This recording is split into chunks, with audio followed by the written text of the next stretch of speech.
सबसे लड़ना शौक से पर बीवी से कभी न लड़ना। सबसे लड़ना शौक से पर बीवी से कभी न लड़ना, वरना तू बहुत पछताएगा।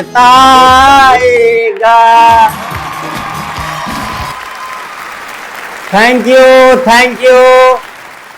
दोस्तों, बचपन में मैं एकदम सीधा साधा था भैया, एकदम जलेबी की तरह। अरे कहना क्या चाहते हो? अरे चाचा, मैं कहना ये चाहता हूँ कि बचपन में मैं एकदम निकम्मा और आवारा था। लेकिन दोस्तों, मैं निकम्मा आवारा जरूर था, लेकिन मेरे भी जिंदगी का एक उसूल था। अच्छा। कि खाना है और सोना है। अब दोस्तों, आप लोग समझ ही गए होंगे कि मैं ठीक उसी तरह से था जैसे न काम का न काज का दुश्मन अनाज का। दोस्तों, एक दिन सुबह 10 बज गए और मैं अभी तक सो रहा था। मेरी माँ खाना बना रही थी। अच्छा। मेरी माँ बोली, बकरा, ए बकरा, उठ जा, दुकान से जाकर मसाला ले आ।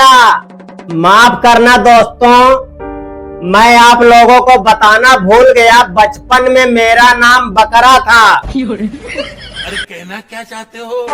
अरे चाचा, मैं कहना ये चाहता हूँ, बचपन में मैं बकरे और बकरी की आवाज निकालता था, इसलिए मेरा नाम बकरा पड़ गया।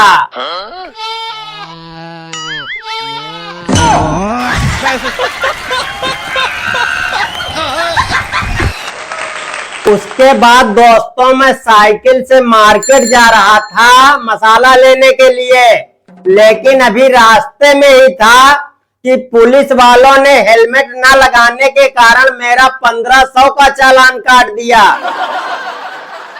जिस दिन मेरा चालान कटा दोस्तों, उसी दिन मैंने फैसला किया कि मैं भी पुलिस में भर्ती हो जाऊंगा और मैं तो पैदल चलने वालों का भी चालान काट कर खूब पैसा कमाऊंगा।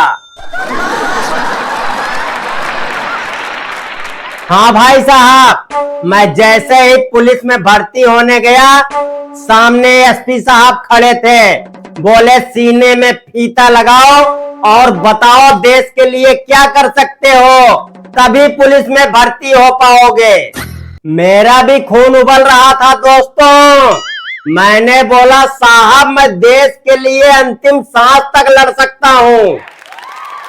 एसपी साहब खुश नहीं हुए। बोले, दूसरी बार सीने में फीता लगाओ और बताओ देश के लिए क्या कर सकते हो, तभी पुलिस में भर्ती हो पाओगे। मैंने बोला, साहब, देश के लिए लहू का कतरा कतरा बहा सकता हूँ, बताओ और क्या करूं। तब भी खुश नहीं हुए भैया। बोले, अंतिम मौका दे रहा हूँ, सीने में फीता लगाओ और बताओ देश के लिए क्या कर सकते हो। दोस्तों, मैंने सीने में फीता लगाया। मैं बोला, साहब, मैं गरीब आदमी हूँ, 1 लाख दे सकता हूँ।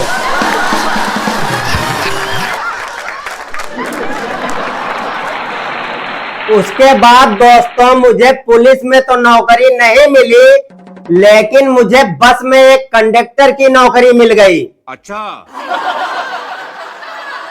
हाँ भाई साहब, और कंडक्टर की नौकरी मिलते ही मेरी शादी भी हो गई। शादी की पहली रात जैसे ही मैं अंदर गया, अपनी बीवी को बोला, थोड़ा और खसको, अभी 2 सवारी की सीट खाली है।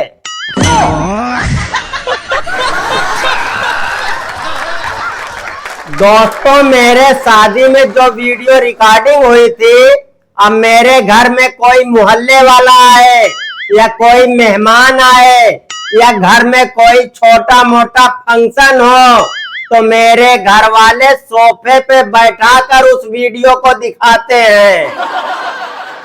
और मेरी बीबी जो है ना, चाहे भले ही 100 बार उस वीडियो को देख चुकी हो, लेकिन जब जब कोई बैठने वाला आता है तो इसकी भैंस की आंख बराबर भाई साहब उसके साथ बैठकर देखेगी और देखेगी देखेगी, लेकिन साथ साथ में बोलती बहुत है। मूवी देखते ही बोलेगी, ये जो लाल कलर गमछे में है ये हमारे दादाजी हैं, अभी पिछले महीने हाथी के काटने से इनकी मौत हो गई।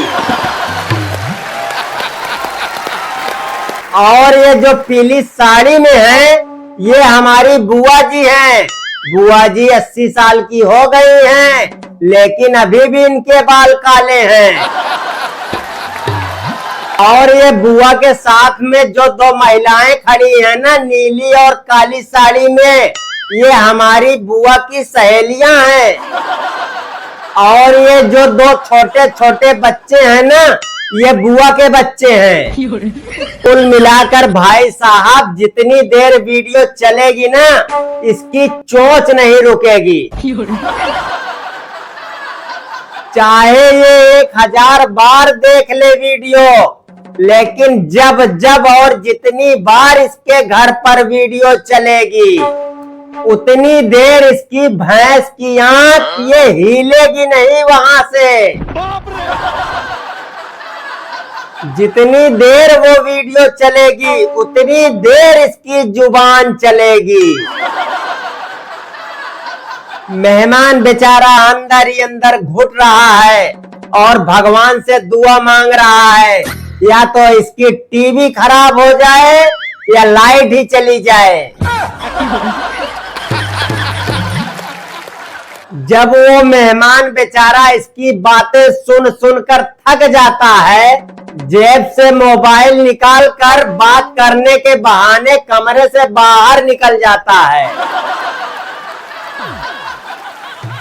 दोस्तों, अगर आप शादी करने जा रहे हैं तो सोच समझ कर करना भैया, क्योंकि आप जब भी कहीं बाहर घूमने का प्लान बनाओगे, आपके बीवी का 1 महीने पहले से ही पैकिंग शुरू हो जाएगी और लास्ट समय तक इसकी पैकिंग खत्म नहीं होगी।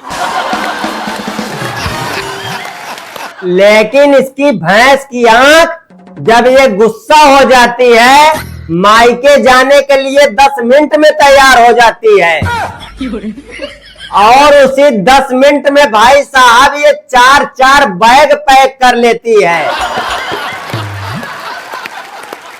अगर जब जब आपकी औरत गुस्से में हो और अगर किसी बैंक वाले का, लोन वाले का, इंश्योरेंस बेचने वाले का, डेबिट कार्ड, क्रेडिट कार्ड वाले का कॉल आ जाए, तो इसकी भैंस की आंख ये देवरानी का, जेठानी का, सास का, नंद का सारा गुस्सा उस कॉल वाले पे उतार देती है।